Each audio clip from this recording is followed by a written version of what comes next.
बोलिए भगवान शंकर की जय, माता पार्वती की जय। हर हर महादेव। आप सब भी कमेंट में हर हर महादेव अवश्य लिखिएगा। आइए आज के वीडियो में हम संतान सप्तमी की व्रत कथा का श्रवण करेंगे। संतान सप्तमी व्रत को ललिता सप्तमी या दुबड़ी साते व्रत के नाम से जाना जाता है। यह व्रत संतान प्राप्ति के लिए किया जाता है। गणेश चतुर्थी के चौथे दिन संतान सप्तमी का व्रत रखा जाता है।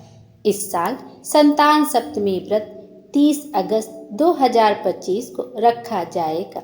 जैसा कि संतान सप्तमी के नाम से ही स्पष्ट है कि यह व्रत संतान के लिए किया जाता है। मान्यता है कि इस व्रत को करने से संतान पर आने वाले सभी संकट दूर होते हैं और जीवन में बच्चों को तरक्की, सुख, समृद्धि मिलती है। इसे ललिता सप्तमी व्रत के नाम से भी जाना जाता है। संतान की प्राप्ति और संतान की रक्षा के लिए इस व्रत के कथा का श्रवण बहुत ही अधिक फलदायी होता है। इसलिए जब संतान सप्तमी की व्रत कथा का श्रवण करते हैं तो पूरे तन मन धन से भगवान शंकर और माता पार्वती का नाम लेते हुए इस कथा का श्रवण करना चाहिए और उनसे विनती करनी चाहिए कि हे भगवान, हमारे बच्चे हमेशा ही स्वस्थ, सुखी और दीर्घायु रहें। आइए अब संतान सप्तमी की व्रत कथा का श्रवण करते हैं। श्री संतान सप्तमी व्रत कथा। अब भगवान का हाथ जोड़ते हुए भगवान शंकर और माता पार्वती के साथ साथ भगवान गणेश और सूर्य भगवान का ध्यान करते हुए अपने बच्चों की मंगल कामना करते हुए आइए इस कथा का श्रवण करते हैं और अपने बच्चों के जीवन में सुख समृद्धि की कामना करते हैं कि भगवान हमारे बच्चों को हमेशा स्वस्थ और दीर्घायु रखे। आइए अब कथा की ओर चलते हैं और जीवन को धन्य बनाते हैं। एक दिन महाराज युधिष्ठिर ने भगवान से कहा, हे प्रभु, कोई ऐसा उत्तम व्रत बतलाइए जिसके प्रभाव से मनुष्य के सांसारिक दुख दूर होके वे पुत्र एवं पौत्रवान हो जाएं। यह सुनकर भगवान बोले, हे राजन, तुमने बड़ा ही उत्तम प्रश्न किया है।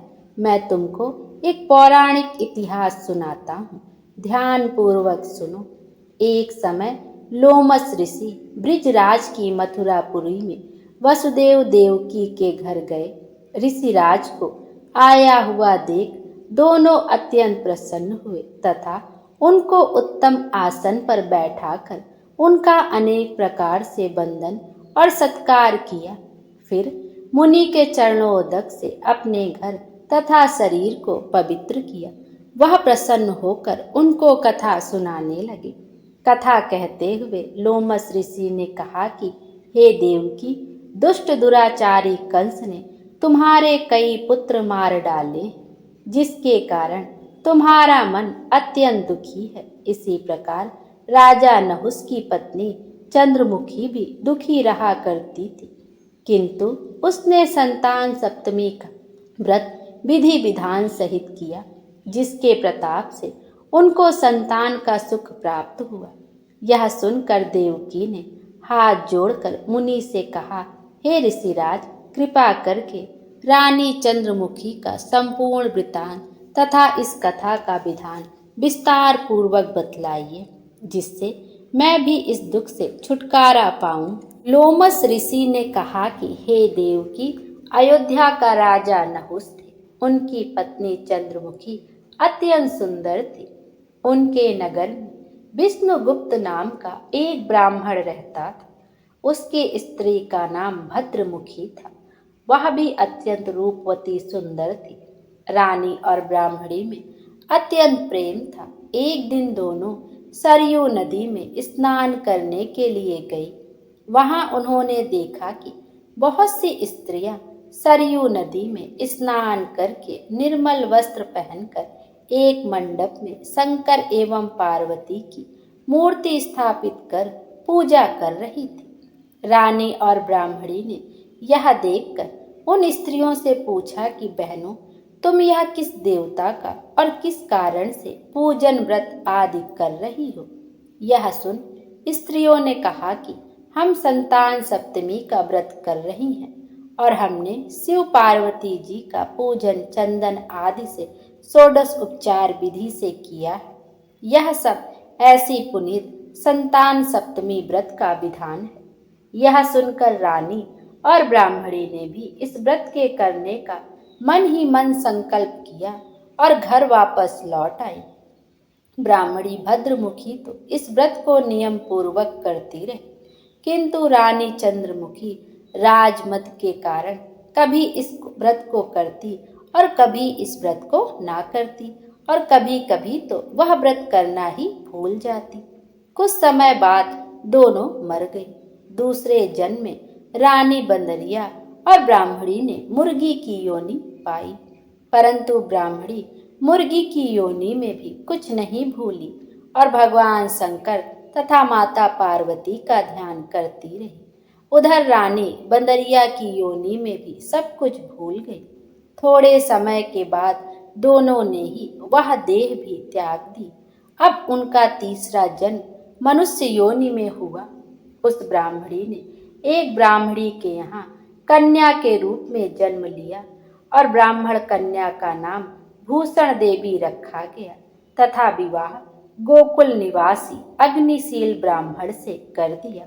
भूषण देवी इतनी सुंदर थी कि वह आभूषण रहित होते हुए भी अत्यंत सुंदर लगती थी। कामदेव की पत्नी रति भी उनके सम्मुख उससे लजाती थी। भूषण देवी के अत्यंत सुंदर सर्वगुण संपन्न चंद्रमा के समान धर्मवीर कर्मनिष्ठ सुशील स्वभाव वाले 8 पुत्र उत्पन्न हुए। यह सब शिव जी के व्रत का पुनीत फल था। दूसरी ओर शिव विमुख रानी के गर्भ से कोई पुत्र नहीं हुआ। वह निसंतान दुखी रहने लगी। रानी और ब्राह्मणी में जो प्रीति पहले जन्म में थी वह अब भी बनी रही। रानी जब वृद्धावस्था को प्राप्त होने लगी तब उसके गूंगा बहरा तथा बुद्धिहीन अल्प आयु वाला पुत्र हुआ। वह 9 वर्ष की आयु में इस क्षणभंगुर संसार को छोड़कर चला गया। अब तो रानी पुत्र शोक से अत्यंत दुखी हो व्याकुल रहने लगी। दैवयोग से भूषण देवी ब्राह्मणी रानी के यहाँ अपने पुत्रों को लेकर पहुंची। रानी का हाल सुनकर उसे भी बहुत दुख हुआ, किंतु इसमें किसी का क्या वश। कर्म और प्रारब्ध के लिखे को तो स्वयं ब्रह्मा भी मिटा नहीं सकते। रानी कर्मचित भी थी, ऐसे कारण उसे दुख भोगना पड़ा। इधर रानी ब्राह्मणी के इस वैभव और 8 पुत्रों को देखकर अपने मन में ईर्ष्या करने लगी तथा उसके मन में पाप उत्पन्न हुआ।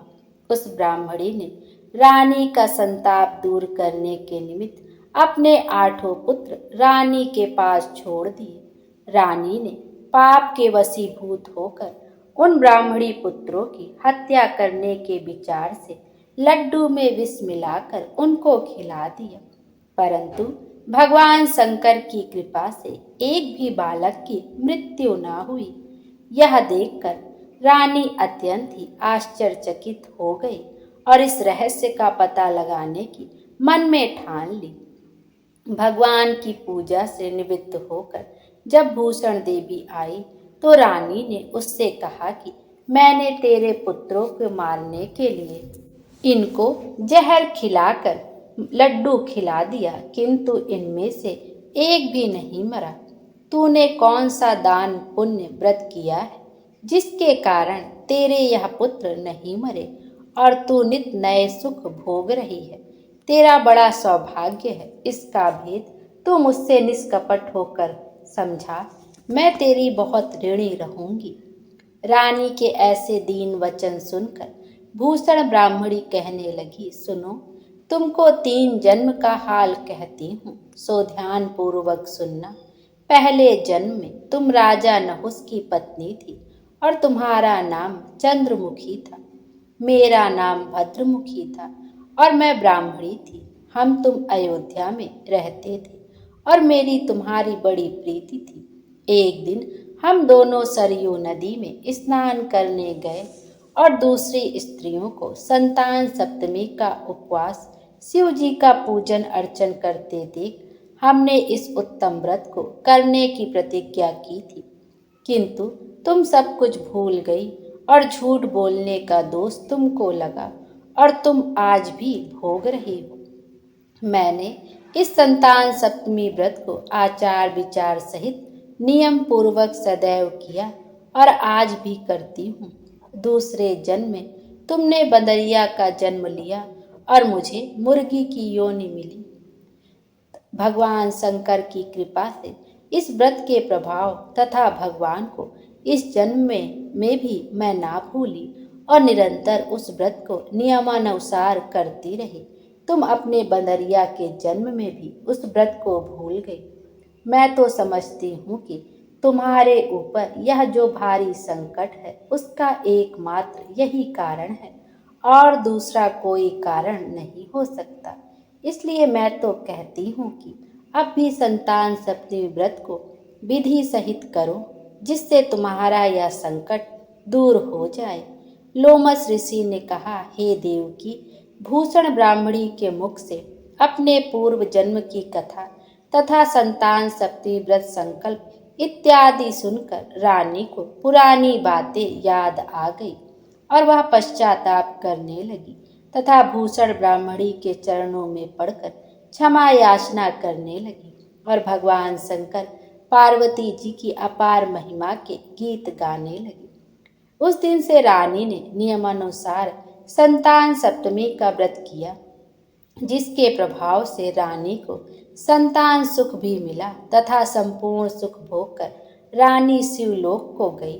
भगवान शंकर के व्रत का ऐसा प्रभाव है कि पथ भ्रष्ट मनुष्य भी अपने पथ पर अग्रसर हो जाता है और अंत में ऐश्वर्य भोग कर मोक्ष को प्राप्त होता है। लोमस ऋषि ने फिर कहा, हे देवकी, तुम भी इस संतान सप्तमी व्रत को करने का संकल्प अपने मन में करो तो तुमको भी संतान सुख मिलेगा। इतनी कथा सुनकर देवकी हाथ जोड़कर लोमस ऋषि से पूछने लगी, हे ऋषिराज, मैं इस पुनीत संतान सप्तमी के व्रत को अवश्य करूंगी। कृपया आप कल्याणकारी एवं संतान सुख देने वाली इस संतान सप्तमी व्रत का विधान, नियम, विधि आदि विस्तार से समझाइए। यह सुनकर ऋषि बोले, हे देवकी, यह पुनीत संतान सप्तमी व्रत भादो महीने के शुक्ल पक्ष की सप्तमी के दिन किया जाता है। उस दिन ब्रह्म मुहूर्त में उठकर किसी नदी अथवा कुएं के पवित्र जल में स्नान करके निर्मल वस्त्र पहनने चाहिए। उसके बाद भगवान शंकर तथा माँ जगदम्बा पार्वती जी की मूर्ति की स्थापना करें। प्रतिमाओं के सम्मुख सोने चांदी के तारों का अथवा रेशम का एक गंडा बनावें। उस गंडे में 7 गांठें लगानी चाहिए। इस गंडे को धूप, दीप, अष्टगंध से पूजा करके अपने हाथ में बांधे और भगवान शंकर से अपनी कामना सफल होने की प्रार्थना करें।